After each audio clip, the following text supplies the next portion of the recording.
Baiklah, mari kita ikuti bersama Mau'idah Hasanah yang akan diisi oleh beliau Ustadz Jihad Latif Muhtaram SPDI. Kami persilahkan.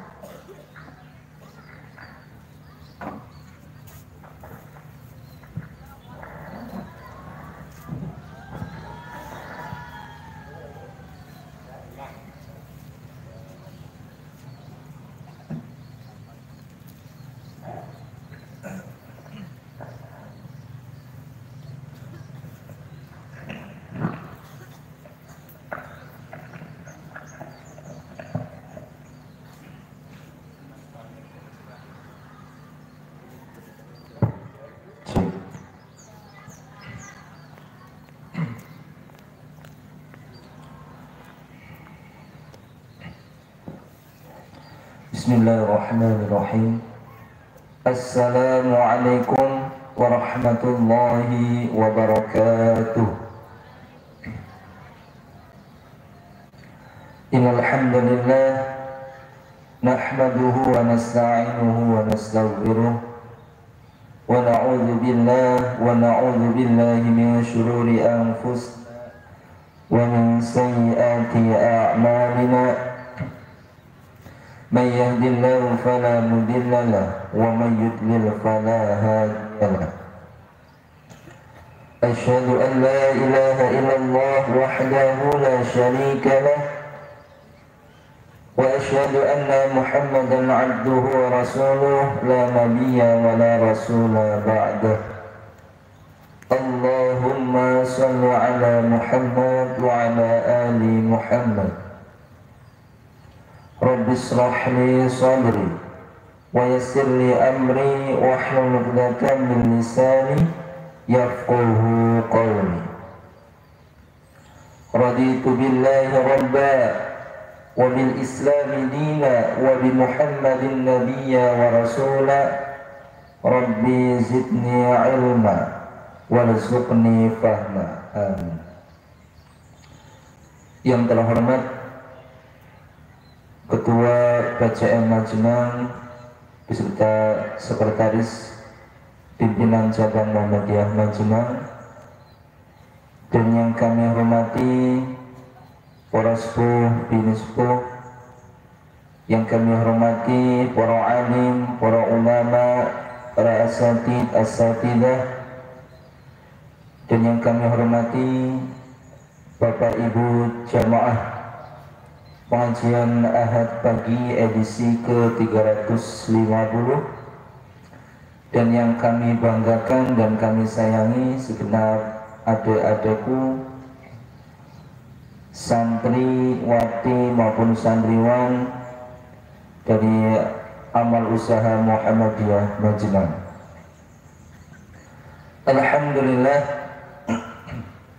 Alhamdulillahirabbil alamin. Marilah kita memanjatkan rasa syukur atas limpahan nikmat dan karunia dari Allah, sehingga pada pagi hari ini kita masih diberikan kesempatan,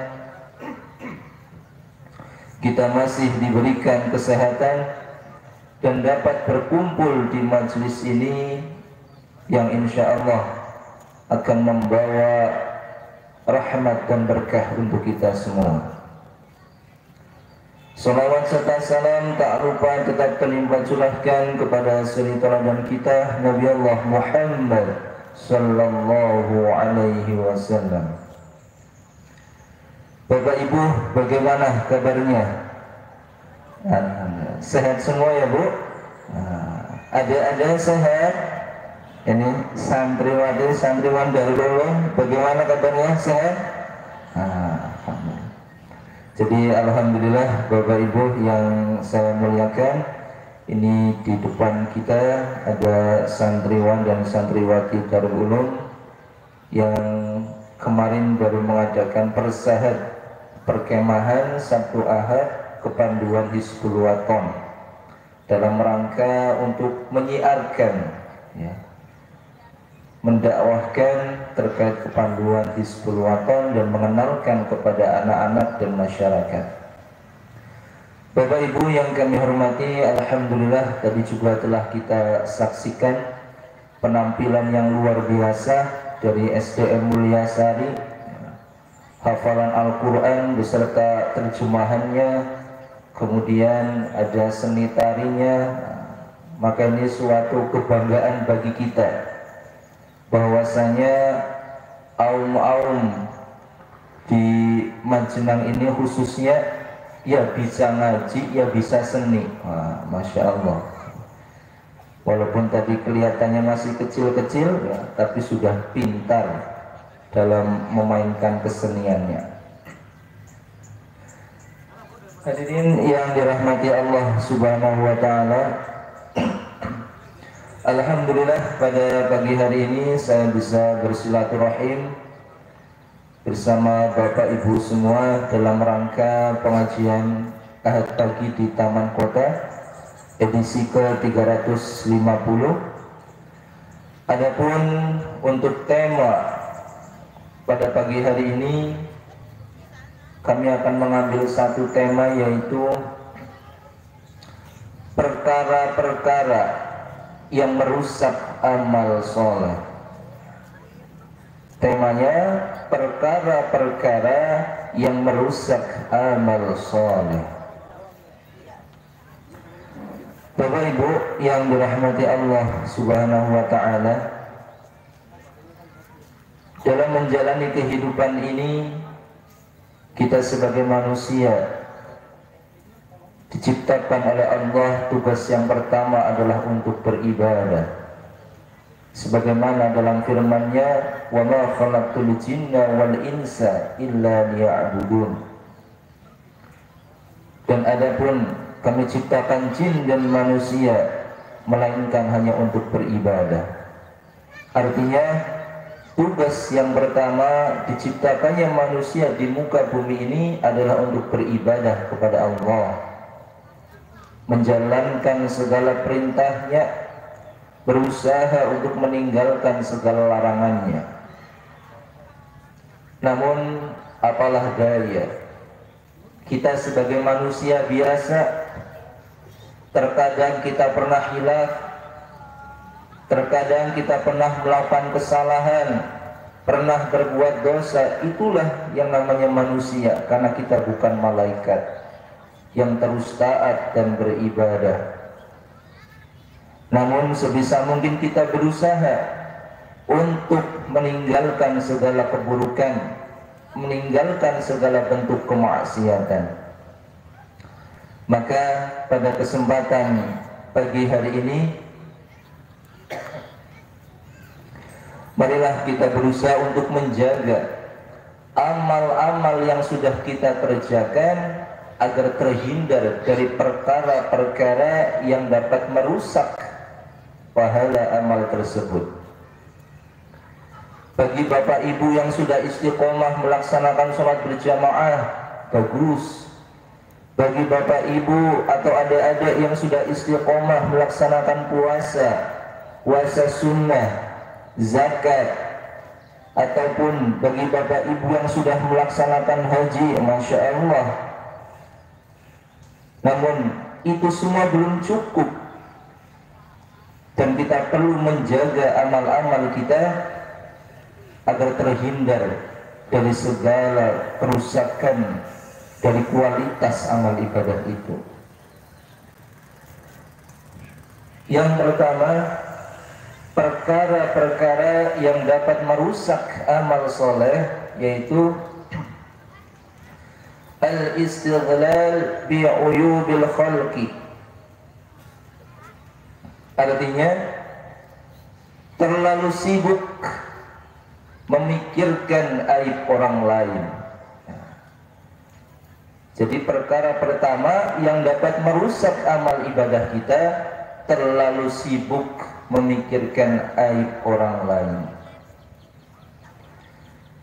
Bapak Ibu yang dirahmati Allah Subhanahu wa taala, maknanya ia ini habis waktunya hanya untuk mencari keburukan-keburukan orang lain, mengorek-ngorek kesalahan orang lain, mencari aib-aibnya sehingga lupa dengan aibnya sendiri. Ada ungkapan semut di lautan terlihat nampak, namun gajah di pelupuk mata tidak nampak. Artinya keburukan orang lain yang begitu jauh saja bisa kita cari sampai lupa ada keburukan dalam diri kita, ada aib dalam diri kita yang tidak diperhatikan. Bapak Ibu yang dirahmati Allah Subhanahu wa ta'ala, aib itu terbagi menjadi dua. Yang pertama, aib khalqiyah. Artinya suatu kekurangan yang ada dalam tubuh sehingga ia merasa malu jika terlihat oleh orang lain. Aib khalqiyah, ada kekurangan pada fisiknya yang kalau diperlihatkan ia merasa malu. Kemudian yang kedua, ada aib khuluqiyah, yaitu kekurangan dari perbuatan keburukan yang pernah ia lakukan atau dalam bentuk kemaksiatan. Artinya sebagai seorang muslim kita berusaha untuk tidak mencari ataupun menyebarkan aib-aib kekurangan orang lain. Ceritakan kebaikan orang dan berusaha untuk muhasabah pada diri sendiri itu lebih baik. Karena Allah Subhanahu wa ta'ala berfirman terkait larangan untuk mencari aib orang lain, yaitu dalam Quran surat Al-Hujurat ayat 12. Ya ayyuhalladzina amanu istanibu katsiran minadh dhanni inna ba'da dhanni itsmu wa la tajassasu wa la yaghtab ba'dukum ba'da. Artinya, wahai orang-orang yang beriman, jauhilah kebanyakan dari prasangka, karena sesungguhnya sebagian dari prasangka itu adalah dosa. Dan janganlah wala tajassasu, jangan mencari kekurangan orang, jangan mencari aib-aib orang. Wala yaghtab ba'dukum ba'dha, dan janganlah kamu menggunjing terhadap sebagian yang lain. Nah, larangan. Jadi kita tidak boleh untuk mencari-cari kekurangan orang, karena biasanya perasaan seperti itu muncul karena kita tidak suka dengan seseorang. Orang kalau sudah tidak suka, itu akan dicari kesalahannya dari atas sampai bawah. Entah dari pakaiannya, dari rambutnya, karena sudah tidak suka. Apalagi pada zaman sekarang ini, pada masa ini, hal seperti ini sudah seperti biasa atau sering kita dengar dengan istilah gosip, digosok makin sip, dibahas makin gurih. Wah, kadang-kadang ada yang hadir di pengajian atau hadir di majelis ta'lim 10 menit fokus. Terus nanti ada orang yang lewat yang tidak kita suka, kayak bu, wah, kayak kerudungnya orang rapih, wah, misalkan, kan sudah tidak suka. Itu orangnya tuh. Ini. Maka kata Allah Subhanahu wa ta'ala, wala tajassasu, jangan cari aib orang lain, jangan cari kekurangan orang lain. Cukup carilah kekurangan pada dirimu sendiri. Wa'isral muslimin rahimakumullah.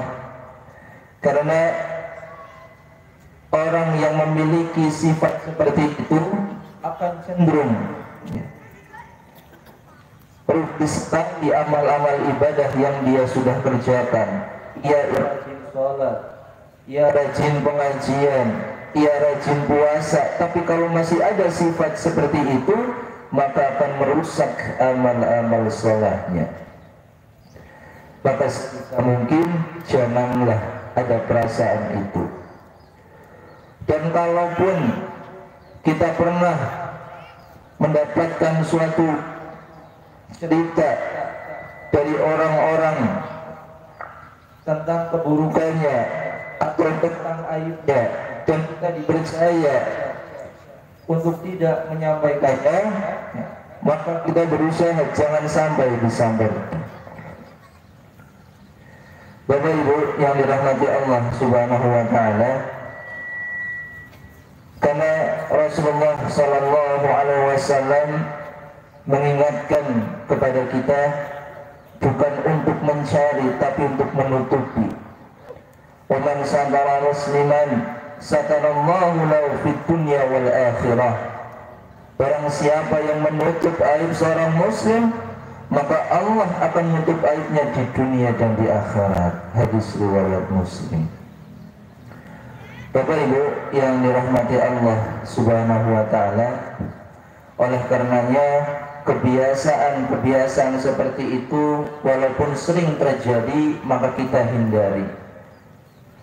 Karena akibat yang buruk sekali dosanya adalah ayyuhibbu ahadukum ayyakula lahma akhi maitan fakarihtumuh wattaqullah innallaha tawwabur rahim. Orang yang suka menggosip, orang yang suka menghibah, diibaratkan seperti orang yang memakan daging saudaranya sendiri, bangkai daging saudaranya sendiri. Maka sudah tentu kamu akan merasa jijik. Oleh karena itu jauhlah larangan-larangan tersebut dan bertakwalah kepada Allah. Sesungguhnya Allah Maha Penerima Taubat lagi Maha Penyayang. Quran Surat Al-Hujurat ayat 12. Bapak Ibu yang dirahmati Allah, maka perkara yang pertama, hindari terlalu sibuk mencari kesalahan orang. Kalau pernah tahu, ya sudah cukup tahu. Kalau diajak ngobrol seperti itu, ya cukup diam. Tidak usah dapat nambahin. Karena kadang-kadang kalau sudah tidak suka itu malah ditambahin. Yang tadinya hanya 5 cm ditambahin jadi 10 cm. Kesalahannya sedikit ditambahin jadi banyak. Nah ini kan jadinya tidak baik. Bapak Ibu yang dirahmati Allah, maka dari itu ada salah satu doa yang Rasulullah ajarkan kepada kita agar terhindar dari hal tersebut. Doanya di zikir pagi petang. Ini sering kita baca. Allahumma inni as'aluka al-afiyata fid dunya wal akhirah. Allahumma inni as'aluka al-afwa wal afiyata fid dini wa dunyaya wa ahli wa mali. Allahumma astur awrati. Ya Allah, sesungguhnya aku meminta kepadamu afiah di dunia dan di akhirat. Ya Allah, aku mohon kepadamu afwa dan afiah pada urusan agamaku, duniaku, keluargaku, dan hartaku. Ya Allah, tutupilah auratku atau aib-aibku. Hadirin yang dirahmati Allah, itu perkara yang pertama, hindari mencari aib orang lain. Al-istighlal bi'uyubil khalqi.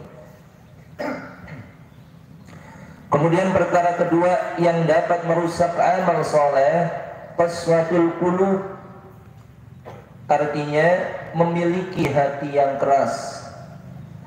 Maknanya apa?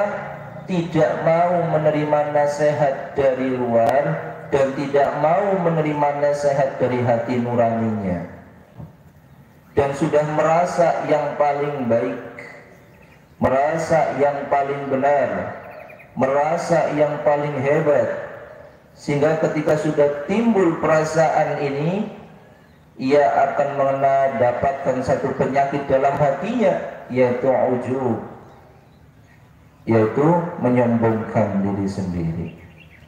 Padahal yang berhak memiliki kesombongan itu adalah Allah Subhanahu wa ta'ala. Kita tidak berhak memilikinya. Ma'asyiral muslimin rahimakumullah, disebutkan dalam Quran Surat Al-Baqarah ayat 74, thumma qasat qulubukum min ba'di dzalika fahiya kal hijarah aw ashaddu qaswah. Kemudian setelah itu hatimu menjadi keras seperti batu, bahkan lebih keras lagi. Maka hal ini pun harus senantiasa hindari. Mau menerima masukan, mau menerima kritikan, dan mau menerima nasihat dari orang lain. Karena sejatinya Allah Subhanahu wa ta'ala sudah menyampaikan semua manusia itu dalam keadaan rugi kecuali 4. Illal ladzina amanu wa 'amilus shalihat, orang yang beriman dan beramal saleh, wa tawassaw bil haqq, yang saling mengingatkan dalam ketakwaan, wa tawassaw bis sabr, yang saling mengingatkan dalam kesabaran. Maka dengan adanya hal itu, insya Allah kita akan terhindar dari yang namanya qaswatul qulub, kerasnya hati. Bapak Ibu yang dirahmati Allah Subhanahu wa ta'ala, kemudian yang ketiga, perkara ketiga yang dapat merusak amal saleh kita, yaitu hubbud dunya. Artinya orang yang terlalu cinta kepada dunia.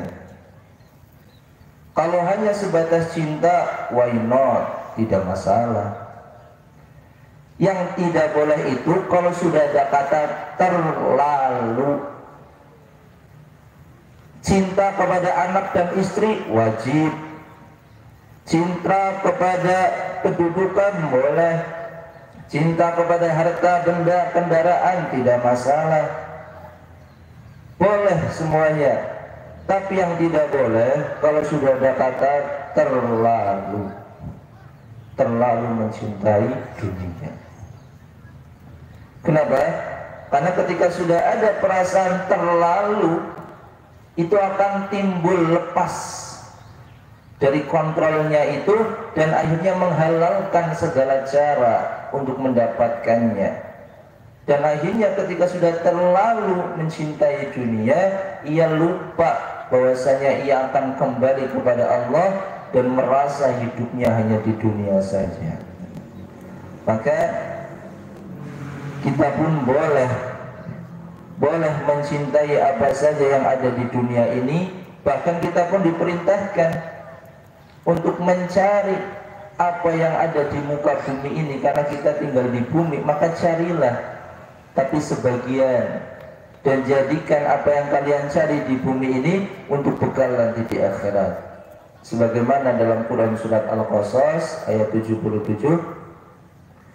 wabtaghi fima ataka Allah daral akhirah wa la tansa nasibaka minad dunya, dan carilah apa yang telah dianugerahkan Allah kepadamu, kebahagiaan negeri akhirat, dan janganlah kamu melupakan bahagianmu dari kenikmatan dunia. Quran surat Al-Qasas ayat 77.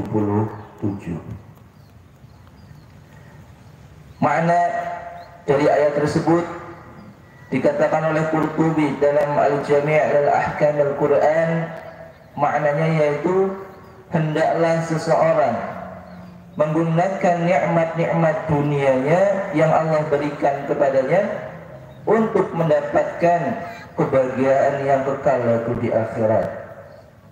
Karena seorang mukmin hendaknya memanfaatkan dunianya untuk hal yang baik baginya di akhirat yang kekal abadi.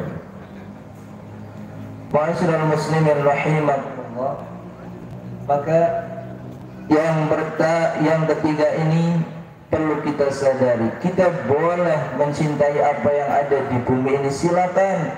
Mencintai suami boleh, mencintai emas boleh, tidak masalah, kendaraan pun tidak masalah, tapi jangan terlalu. Karena kita perlu ingat, semua yang kita miliki saat ini itu hanyalah sebatas titipan, dan mau tidak mau suatu saat akan diambil oleh Allah Subhanahu wa ta'ala. sehingga anak dan istri,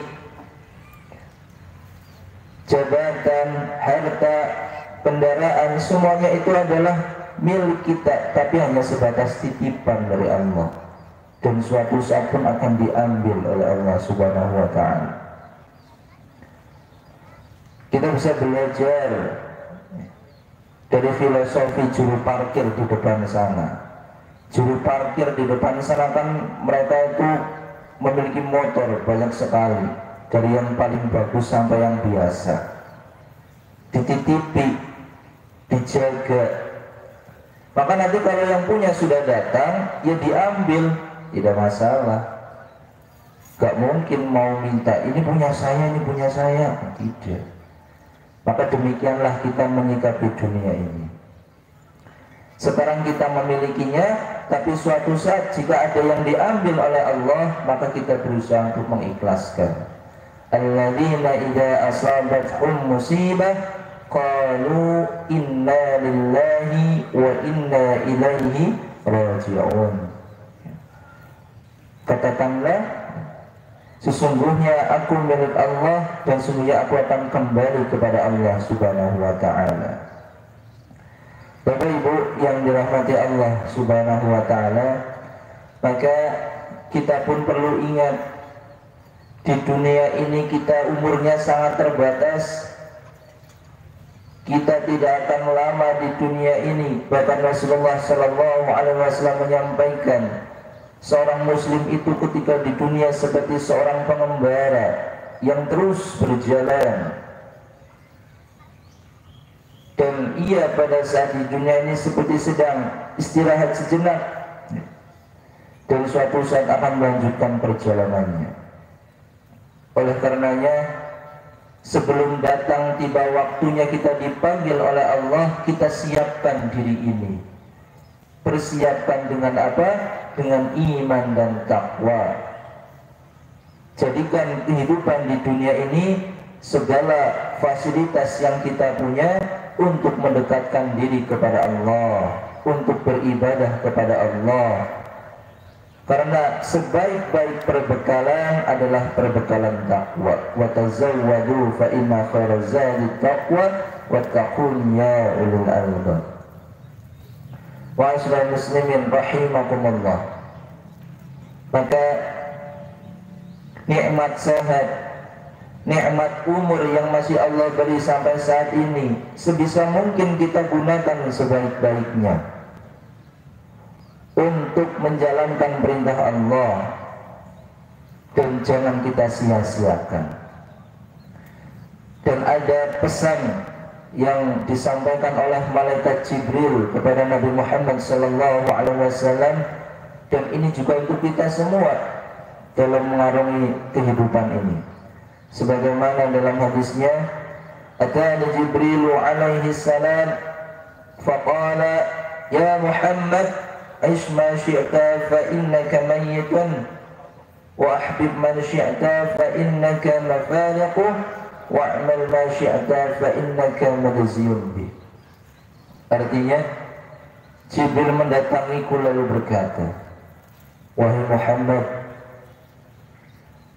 عش ما شئت فإنك ميت, hiduplah sesukamu, tapi kamu perlu ingat, fa innaka mayitun, suatu saat kamu akan mati. Wahbib man syita fa innaka mafariquh, cintailah apa yang kamu suka, tapi ingat suatu saat kamu akan berpisah dengannya.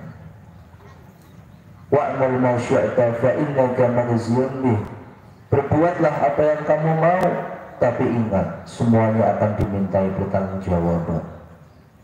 Tiga pesan ini bisa menjadi renungan untuk hidup kita. Kita boleh melakukan apapun di dunia ini. Yang mau taat, teruslah taat kepada Allah. Teruslah berusaha untuk menjadi orang terbaik di sisi Allah. Namun yang mau memilih jalan maksiat, silakan bermaksiat saja. Fa innaka mayyitun, ingat suatu saat kamu akan mati. Maka segala bentuk perbuatan yang kita lakukan di dunia ini pasti akan mendapat balasan. faman ya'mal mithqala dzarratin khairan yarah wa man ya'mal mithqala dzarratin syarran yarah. Dan barang siapa yang berbuat kebaikan sebiji zarah, maka akan Allah balas. Dan barang siapa yang melakukan keburukan sebiji zarah pun akan Allah balas keburukannya. Maka intinya hidup di dunia ini pilihan. Yang mau menjadi baik, ya teruslah pertahankan. Tapi kalau memang memilihnya mau menjadi pilihan orang yang tidak taat, terus bermaksiat, ya silakan jalankan. Fa innaka mayitun, tapi ingat suatu saat kamu akan mati. Dan perlu kita pahami bersama, ada banyak orang-orang yang ketika di akhirat ia ini menyesal karena ketika hidup di dunia tidak beribadah, ketika hidup di dunia tidak menjalankan amal saleh, ia meminta kepada Allah agar dikembalikan. Quran surat As-Sajdah ayat 12. Walau tara idil mujrimuna nakisu ru'usihim inda rabbihim. Alangkah menakutkannya pada saat itu orang-orang yang berdosa, tidak beramal saleh ketika di dunia, menundukkan kepalanya di hadapan Allah. Rabbana absarna, ya Allah, aku telah melihat ini siksaanmu. Wasami'na, aku telah mendengar inilah suara siksaan. Farji'na, ya Allah, kembalikan aku ke dunia. Na'mal salihan inna muqinun, aku ingin beramal saleh, saya sangat yakin. Penyesalan orang yang ketika di dunia tidak beramal saleh, ia melihat keadaan di neraka, ia meminta dikembalikan, tapi tidak akan bisa kembali. Maka selagi kita masih di dunia ini, kita berusaha untuk muhasabah, mengingat diri ini sudah sejauh mana menjalankan perintah Allah.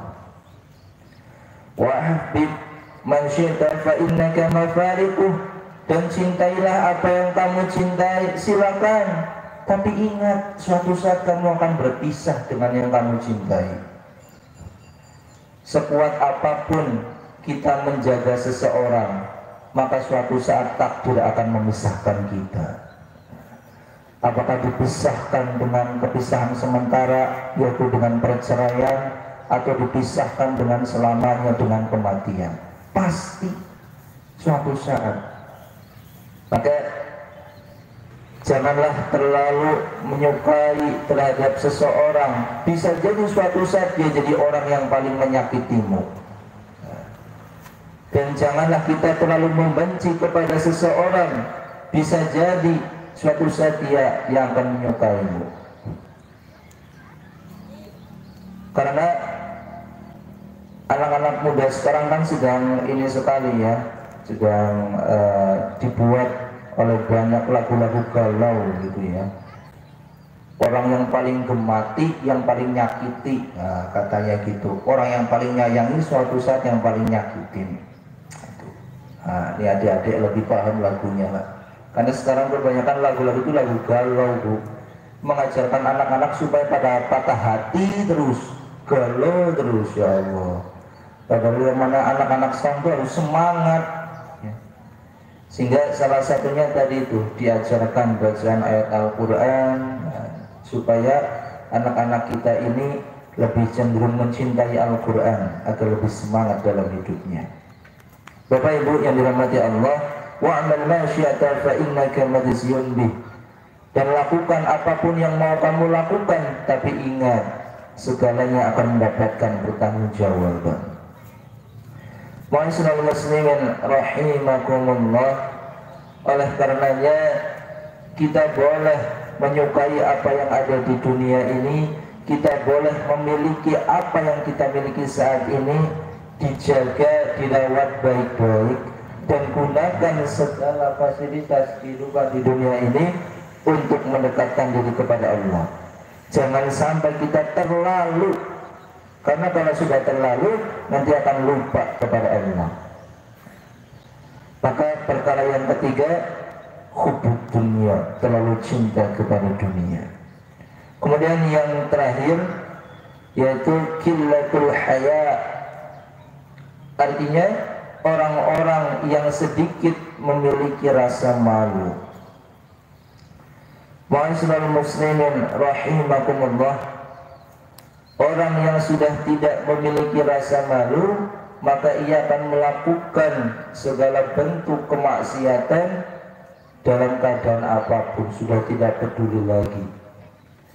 Maka bagi seorang muslim, malu ini menjadi perisai. Al-haya'u minal iman, al-haya'u wal imanu kurina jami'an, fa idza rufi'a ahaduhuma rufi'al akhar. Kesehatan untuk terus melakukan ibadah dan dijauhkan dari 4 hal tadi yang ternyata bisa merusak amal ibadah kita ya. Oke. Dan tentu saja untuk tahu apa saja yang dapat merusak amal soleh, karena berilmu itu artinya beragama. Untuk beragama itu perlu berilmu. Man arada dunya fa'alaihi bil ilmi wa man arada al akhirah fa'alaihi bil ilmi wa man aradahuma fa'alaihi bil ilmi. Barang siapa yang ingin dunia, maka dengan ilmu. Barang siapa yang menginginkan akhirat, juga dengan ilmu. Dan apabila menginginkan keduanya, juga dengan ilmu. Maka